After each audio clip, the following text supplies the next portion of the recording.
currently Earth. It was on September 17th in 1967 that The Who literally sparked an explosion on national television. In introducing them at the Monterey Pop Festival 3 months earlier, Eric Burdon of The Animals had offered high praise for the up-and-coming British rock band The Who, promising the crowd, quote, a group that will destroy you in more ways than one, unquote. A substandard audio setup that day prevented The Who from unleashing the full sonic assault for which they were already becoming famous. But their high-energy, instrument-destroying antics inspired the next act, Jimi Hendrix to burn his guitar and announce to the tens of thousands of festival goers the arrival of a powerful new force in rock and roll.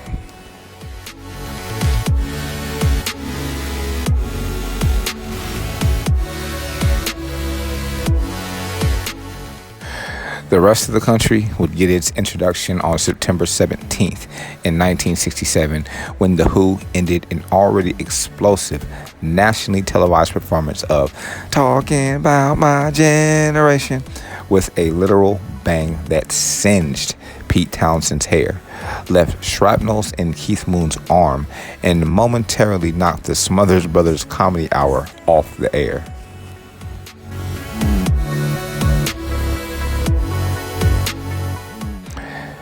As buttoned down as its host appeared to be, the Smothers Brothers Comedy Hour came as close as any network program could in 1967 to being culturally and politically subversive.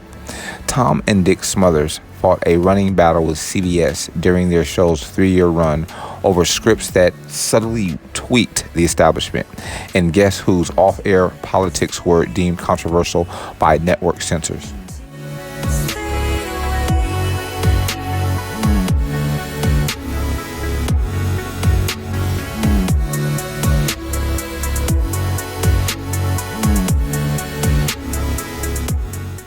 Though there was nothing overtly political about The Who, it was more than just lyrics like "Hope I Die Before I Get Old" that marked the group as happy warriors in the generational battle being waged in the late 1960s.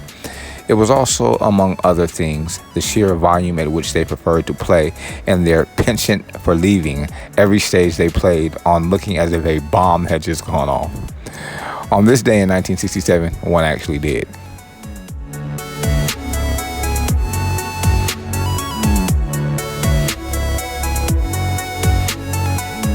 Keith Moon was already in the habit of placing an explosive charge in one of his 2 bass drums to detonate during Pete Townshend's guitar smashing at the end of each Who performance.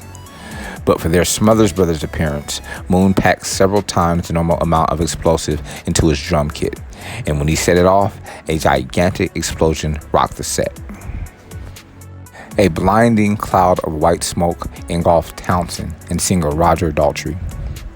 Though bassist John Entwistle never lost his cool, Daltrey practically flew downstage, and when Townshend emerged from the smoke, his hair was almost literally blown to one side of his head. Though the incredible explosion has been rumored to have caused Pete Townshend's eventual near-deafness, credit for that should probably go instead to The Who's pioneering use of stacked Marshall amplifiers as a means of achieving maximum volume during their live performances.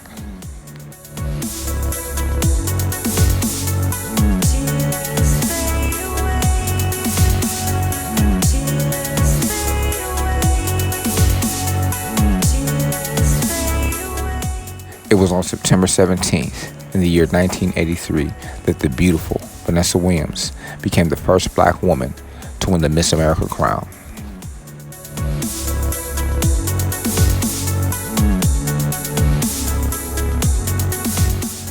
Vanessa Lynn Williams was born on March 18th in 1963 and raised by music teacher parents in suburban New York City.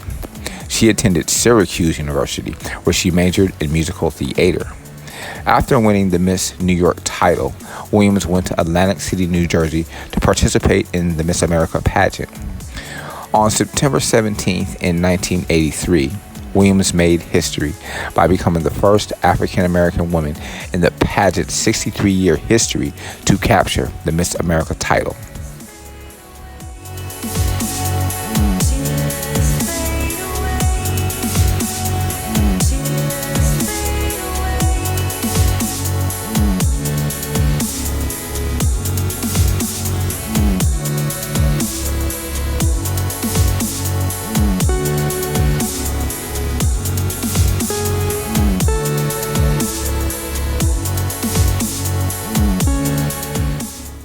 It should be noted that for the competition's first 30 years, black women weren't even allowed to become contestants.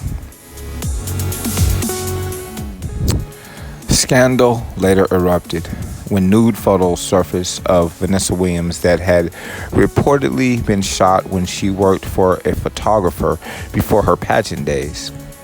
She was forced to resign her Miss America title in July of 1984. To make this particular situation even worse, the photos later appeared without Vanessa's consent in Penthouse magazine.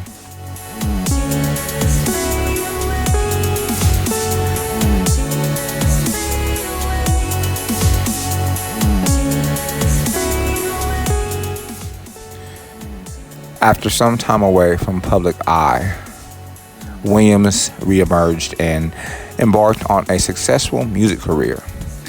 In 1988, she released her debut album, The Right Stuff.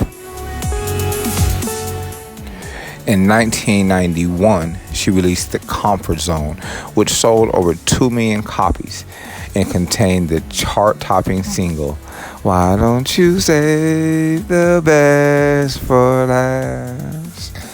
Williams' third album, 1994's The Sweetest Days, also went platinum.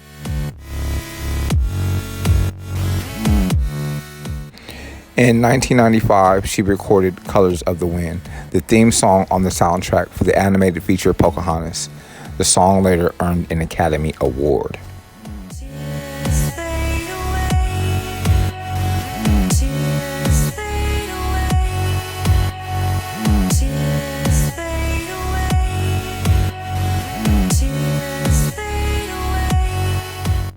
As Williams continued to record and perform music into the coming decade, her acting career heated up. She made her big screen debut with a small role in 1987's The Pickup Artist, featuring Molly Ringwald and Robert Downey Jr., and also appeared in the 1991 Richard Pryor, Gene Wilder vehicle, Another You. She then moved on to co-starring roles in 1996's Eraser with Arnold Schwarzenegger. 1997 Soul Food, whose ensemble cast include Nia Long, Vivica A. Fox, and Mekhi Phifer. The 2000 remake of Shaft, directed by John Singleton and featuring Samuel L. Jackson. And 2004's Johnson Family Vacation with Cedric the Entertainer. Williams also racked up credits on the small screen, including roles on the short-lived series Boomtown and South Beach. From 2006 to 2010, she co-starred on the hit ABC sitcom Ugly Betty. Williams received multiple Emmy Award nominations for Outstanding Supporting Actress in a comedy series for her role as the scheming former supermodel Wilhelmina Slater.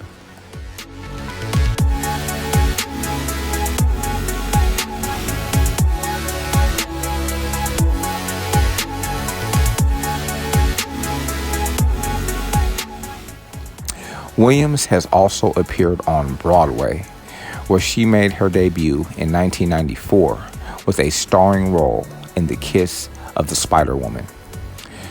Vanessa Williams also earned a Tony Award nomination for her appearance in the 2002 revival of Into the Woods. Vanessa Williams is awesome.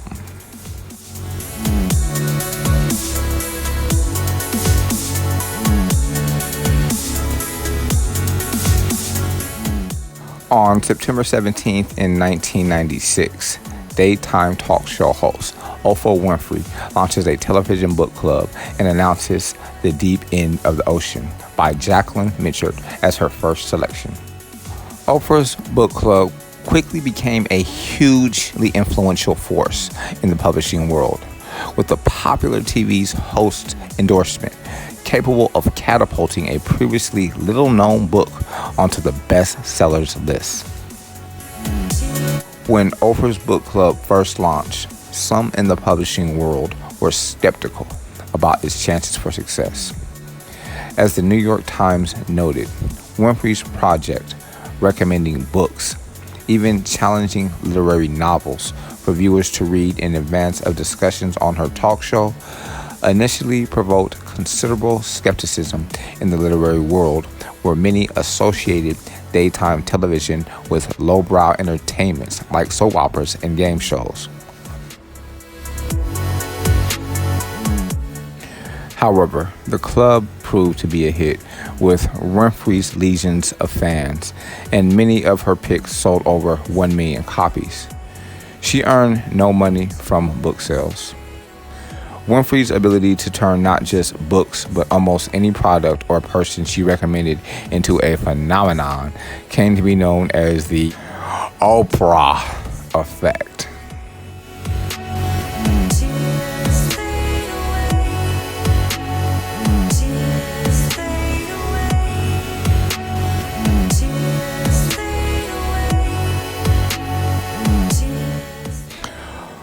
Oprah Winfrey gave her stamp of approval to books by first-time novelists, including Mitchard, Wally Lamb's She's Come Undone, and David Robolewski, The Story of Edgar Sawtelle, as well as established authors such as Maeve Binchy, Tara's Road, and Cormac McCarthy, The Road. Also, Geoffrey Eugenides, author of Middlesex. Toni Morrison had 4 works selected for the club: The Bluest Eye, Paradise, The Song of Solomon, and Sula. In 2001, after Oprah Winfrey chose novelist Jonathan Franzen's The Corrections, he famously offended her by publicly suggesting that some of her selections were schmaltzy, and that being picked for the club might alienate a book's potential male readership. Franzen's invitation to appear on Winfrey's TV show to discuss his work was rescinded. However, he got a second chance 9 years later when his best-selling novel, Freedom, was selected for Oprah's book club. In December of 2010, he went on her show to talk about his novel, which Winfrey called a masterpiece.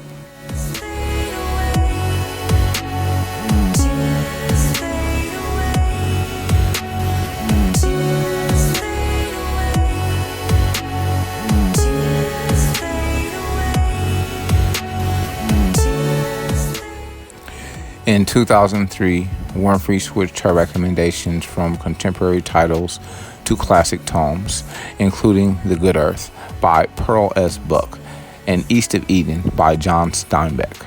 Even The Heart is a Lonely Hunter by Carson McCullers.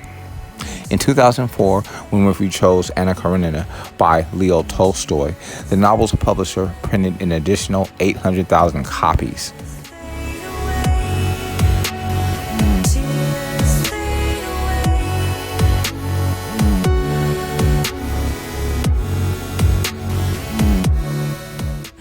In 2005, Miss Oprah Winfrey reversed her nothing but the classics policy, in part so she could have in-person discussions with the authors whose work she endorsed. Her first contemporary title was James Frey's A Million Little Pieces, a 2003 memoir about addiction and recovery. After appearing on Winfrey's show to promote the book, Frey was later forced to admit that parts of the story were fiction. He appeared on the show again in early 2006 and faced tough questioning from Winfrey. Frey's fabrications sparked a national debate over the definition of memoir.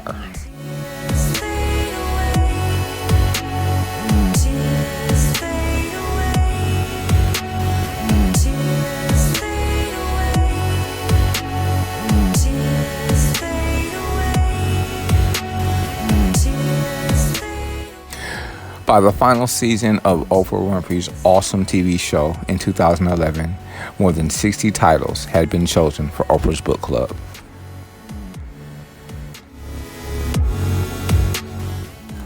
All historic information divulged and documented on this audio file can be verified on History.com.